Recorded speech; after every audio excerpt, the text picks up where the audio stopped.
Bab 43. Jodohku Mas Duda Jutek.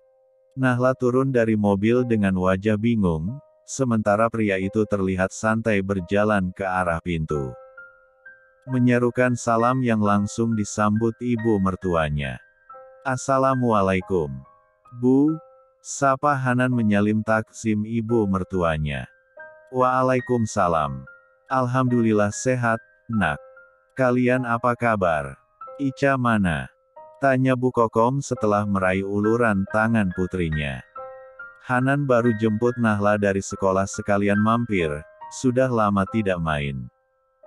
Ica di rumah tadi tidak ikut, jawab Hanan sopan. Keduanya masuk hampir bersamaan.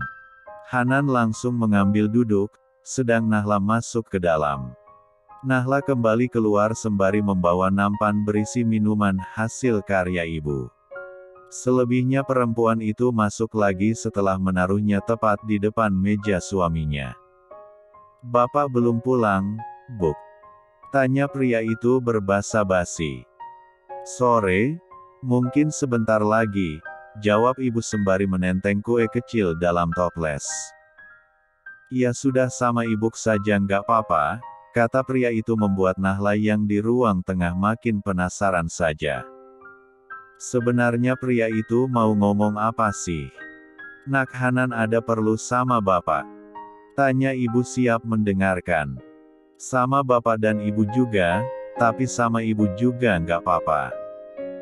Jadi, rencananya saya dan Nahla mau bulan madu Buk, kasihan Nahla belum sempat aku ajak jalan. Insya Allah dalam minggu ini, kalau ibu tidak keberatan saya mau titip Ica, ujar Hanan sungguh di luar ekspektasi. Nahla yang jelas mencuri dengar sampai melongo mendengar keinginan pria itu. Yang benar saja, mereka bahkan tengah bersengketa rasa. Nahla pikir dirinya akan dikembalikan. Bagaimana ceritanya malah berpikir untuk berbulan madu. Menitipkan Ica ke ibu perempuan itu geleng-geleng kepala. Aku kan belum libur Mas, terus Ica juga belum bisa ditinggal, memangnya mau liburan kemana? Sahut Nahla menyembul dari balik pintu. Mulutnya gatal untuk tidak berkomentar. Suaminya itu kenapa suka sekali mengambil keputusan dadakan? Tuman. Terserah kamu dek, maunya kemana? Bukankah kita belum bulan madu? Siapa tahu kalau kita meluangkan waktunya Ica cepat punya teman baru, jawab Hanan tersenyum kalem. Ya Tuhan. Rasanya Nahla pengen nimpuk mukanya yang sok bijak itu. Apa pria itu mikir kalau diri ini bahkan masih kesal? Aku udah banyak mengambil cuti, jadi tidak mungkin dalam waktu dekat ini. Memangnya kamu cuti kenapa, Ndok? Kok sudah banyak? Iya Buk, kemarin sedikit nggak enak badan, terus Ica juga sempat sakit, jadi kemarin udah banyak mengambil jatah libur. Kasihan anak-anak didik terbengkalai. Suara salam bapak yang masuk menginterupsi semua penghuni rumah. Memaksa menengok dan mengucap balasan. Baru pulang, Pak? Tanya Hanan langsung berdiri dari duduk. Menyambut mertuanya dengan sopan. Iya, kalian sudah lama. Sahut bapak ramah. Lumayan Pak, ini sekalian jalan jemput Nahla.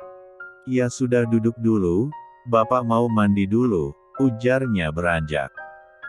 Ibu ikut masuk menyiapkan keperluan suaminya. Tersisalah Hanan dan Nahla yang saling diam. Pria itu mengambil minum, beberapa tegukan membasahi tenggorokannya. Nahla sendiri hanya melirik tanpa minat. Kamu maunya liburan kemana, Dek? Belum minat, jawab Nahla datar. Tapi aku udah minat, kalau kamu tidak mau nentuin tempatnya, berarti tempatnya aku yang milih. Sana berangkat aja sendiri. Ujarnya bodoh amat. Hanan menghela napas panjang, menatapnya serius. Yang ditatap menunduk tak peduli. Beranjak masuk ke kamarnya. Rindu sekali sebenarnya dengan tempat ini. Namun, Hanya untuk kembali saat hati tengah dirundung luka pun kadang canggung. Bingung harus menjawab apa pada kedua orang tuanya jika tengah bersengketa rasa. Dek, pulang yuk, aku masih ada acara. Pria itu menyusul Nahla ke kamar. Aku mau nginep di sini mas, kamu pulang sendiri ya. Ujarnya mengambil kesempatan mumpung sudah di rumah. Ya sudah kalau gitu, aku juga nginep di sini, nggak apa-apa. Terus Ica gimana? Jadi bapak nggak peka banget. Ya makanya ayo pulang, kasihan Ica pasti nanyain lagi kalau aku pulang tanpa kamu. Giliran Nahla yang melirik sebal sembari menghela napas lelah. Sabar dek, besok aku ajak liburan oke sayang, ujarnya tersenyum. Nahla tidak menyahut, keluar kamar dan langsung pamit pada ibu dan bapaknya. Sudah mau pulang. Ibu lagi masak banyak ini, nanti bawa sekalian ya tunggu sebentar hampir matang. Nggak usah buk, buat makan besok saja.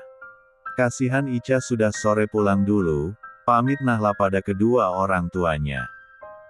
Diikuti Hanan pamit dengan sopan. Beneran gak kangen sama masakan ibu? Hati-hati ya. Iya buk, pak. Kami pulang, pamit keduanya terlihat kompak. Sepanjang perjalanan Nahla terdiam.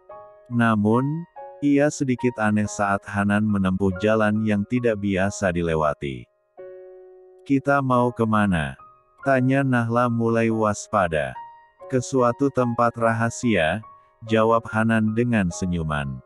Kalau nggak jelas aku mau turun di sini saja. Males banget ngikutin. Kamu insya Allah seneng kok, sahut pria itu yakin. Pria itu terus melajukan mobilnya hingga berhenti di depan sebuah hunian yang cukup luas dan mewah. Ayo turun, dek. Ujar pria itu menginterupsi. Ini rumah siapa? Bab 44. Insya Allah akan menjadi rumah kita kalau kamu suka. Ayo masuk. Ajak pria itu mempersilahkan istrinya. Nahla mengikuti langkah Hanan mendekati pintu. Begitu dibuka, langsung takjub dengan ruangan yang luas dan tertata begitu rapi. Perempuan itu menelusuri pandangan ke seluruh ruangan. Hunian lantai 2 yang cukup besar nan mewah. Dekorasi modern klasik mewarnai setiap ruangan lengkap dengan segala isinya. Tidak harus memikirkan perabot lagi. Semua sudah tersedia di dalamnya. Bagaimana? Suka? Tanya Hanan memastikan.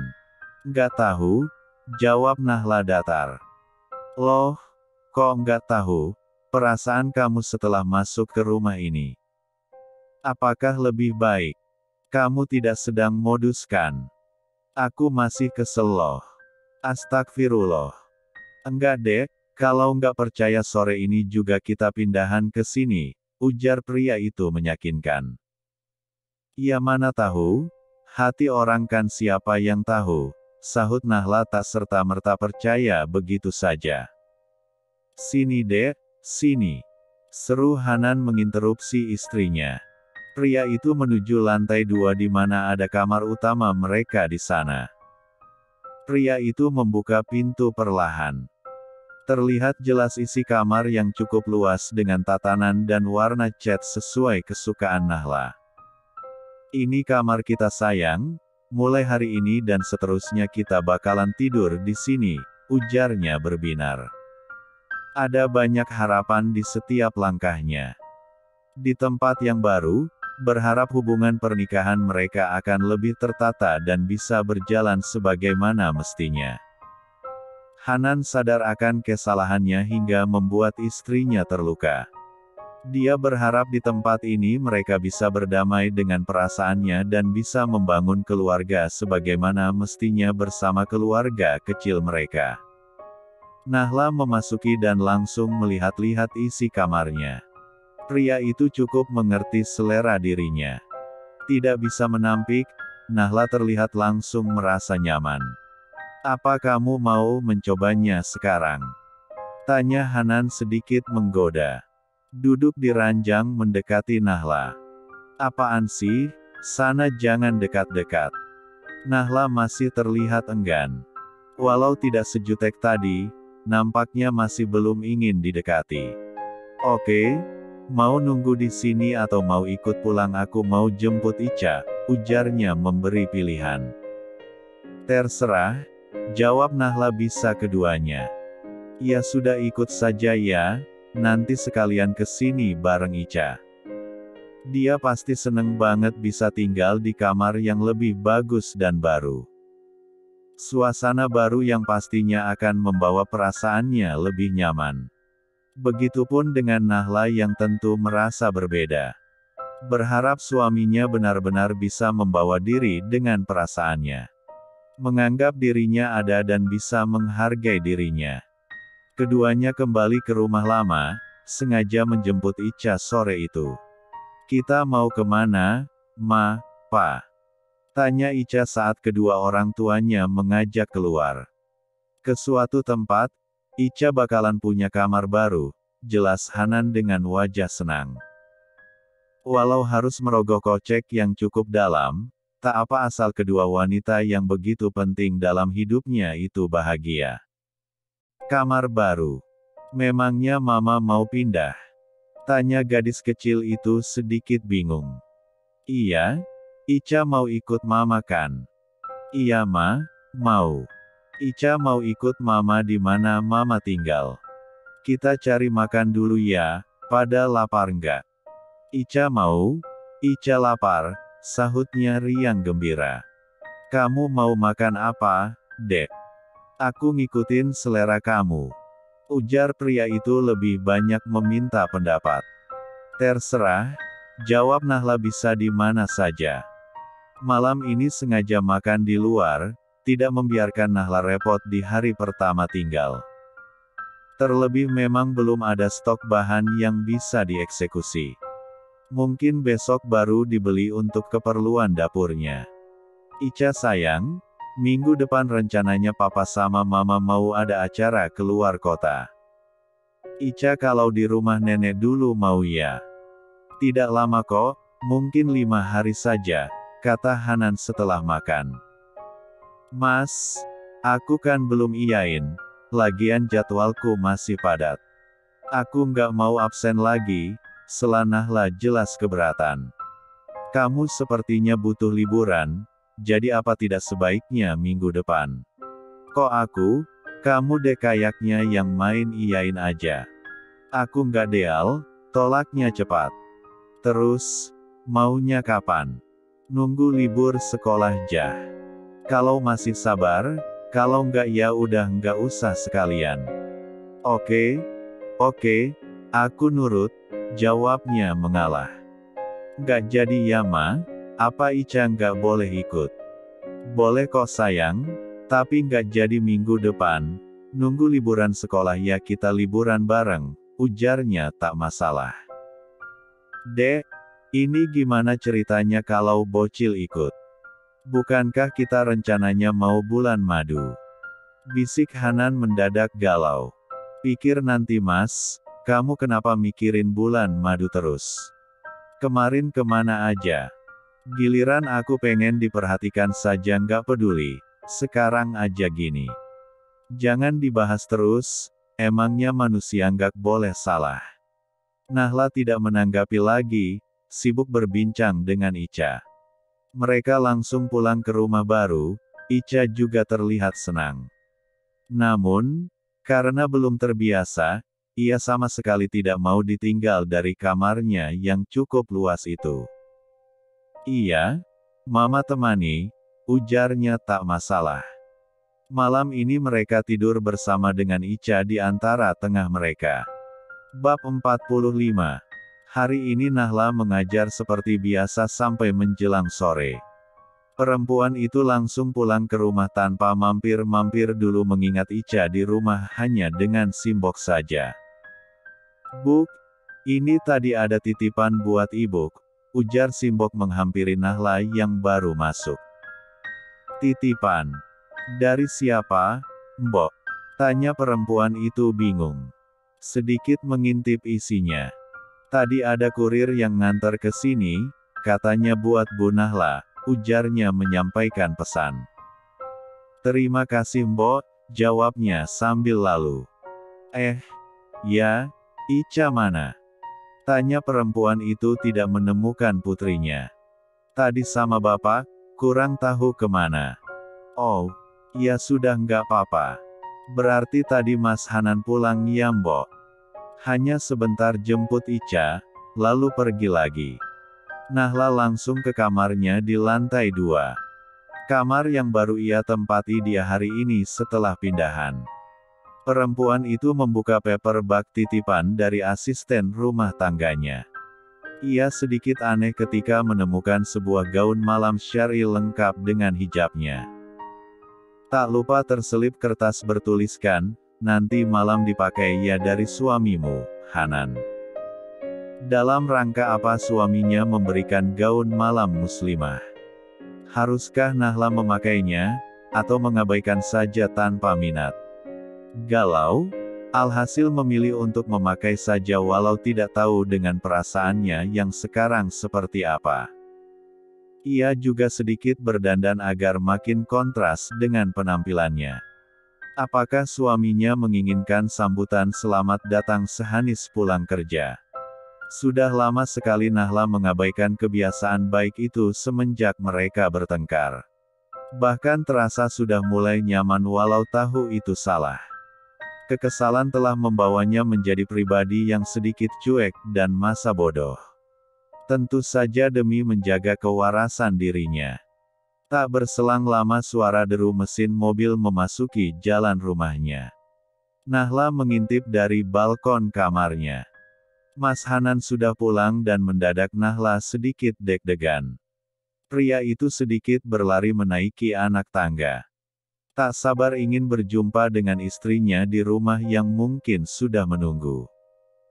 Senyum di bibirnya langsung merekah begitu melihat Nahla memakai pakaian pemberiannya. Sudah siap? Tanya Hanan menghampiri dengan senyuman. Siap apa, Mas?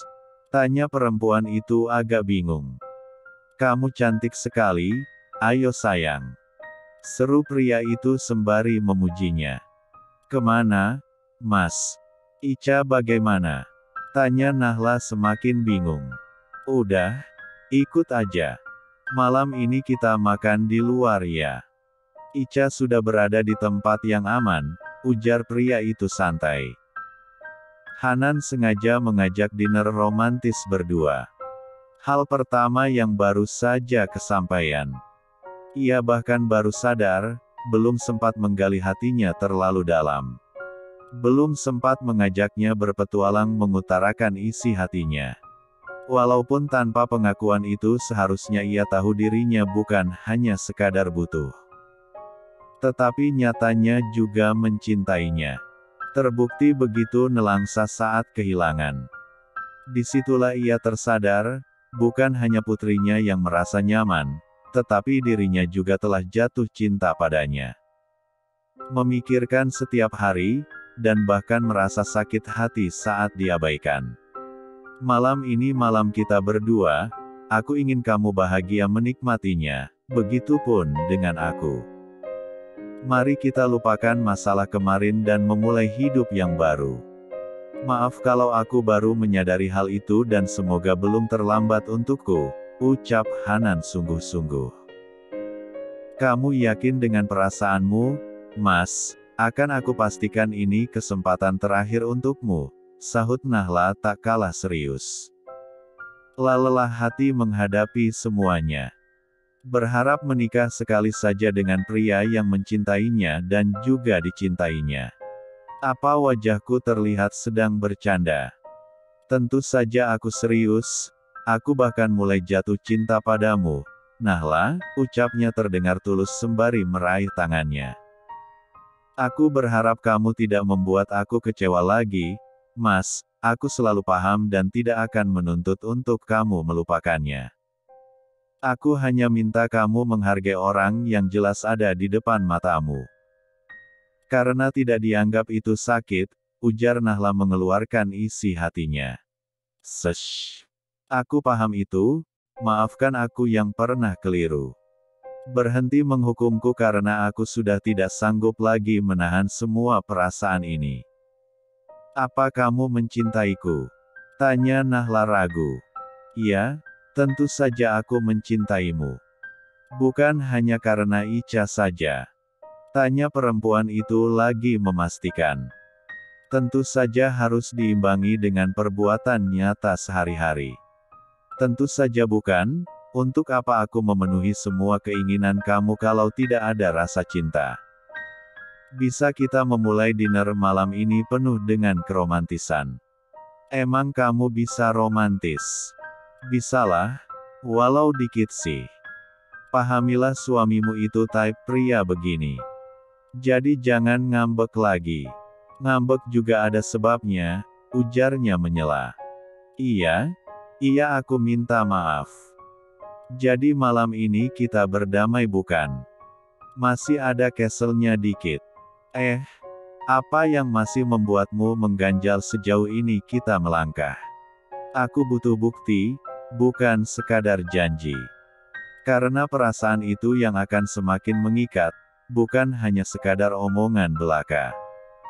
Aku tahu kamu pasti akan sulit percaya, tapi aku akan berusaha untuk membuat kamu dan Ica selalu bahagia hidup bersamaku.